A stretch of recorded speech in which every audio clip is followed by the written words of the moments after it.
अखन अहाँ सब सुन रहल छी माँ शीतला रिकॉर्डिंग स्टूडियो किरतपुर बाजार। हो भैया बम कत्तो जाय छ? हम तो देवघर जाय छी, तू चलबे की? हमहू जेबा। तो चल।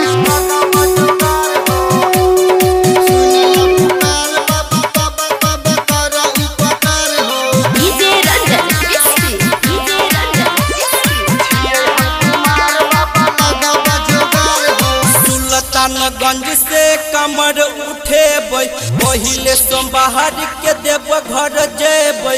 भोला बाबा पर हम जलवा चढ़ेबै, दिलवा के बात भोला बाबा के बतेबै। सुन ले पुकार बाबा कर उपकार हो,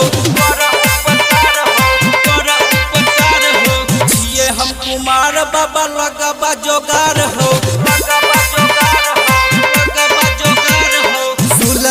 गंज से काबर उठेबै, पहिला सोमवारी के हम देव घर जेबै। भोला बाबा पर हम जलवा चढ़ेबै, दिलवा के बात भोले बाबा से बतेबै। सुन ल पुकार बाबा कर उपकार हो, छियै हम कुमार बाबा लगवा जोगार हो।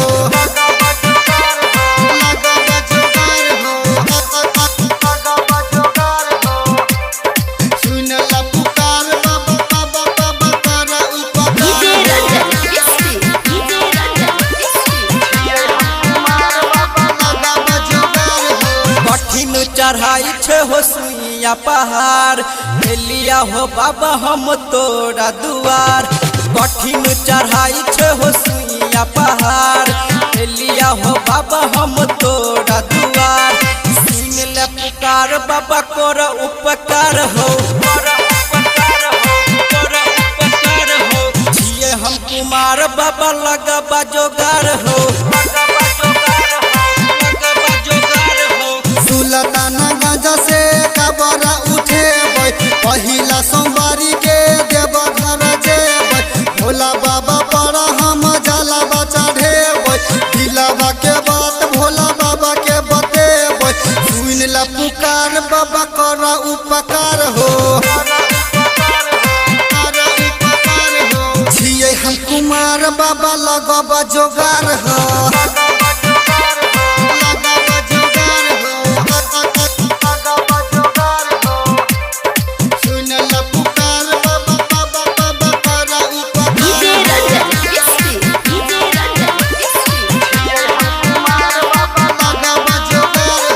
सरोज प्रेमी पर हुआ ने सहारा, शर्मा गजेंद्र राइटर एते हो दोबारा। सरोज प्रेमी पर हुआ ने सहारा, शर्मा गजेंद्र राइटर एते हो दोबारा। सुन ले पुकार बाबा कर उपकार हो, जिए हम कुमार बाबा लगवा जोगार हो। गंज से काबर उठेबै, पहिला सोमवारी के हम देव घर जेबै। भोला बाबा पर हम जलवा चढ़ेबै, दिलवा के बात भोले बाबा से बतेबै। सुन ल पुकार बाबा कर उपकार।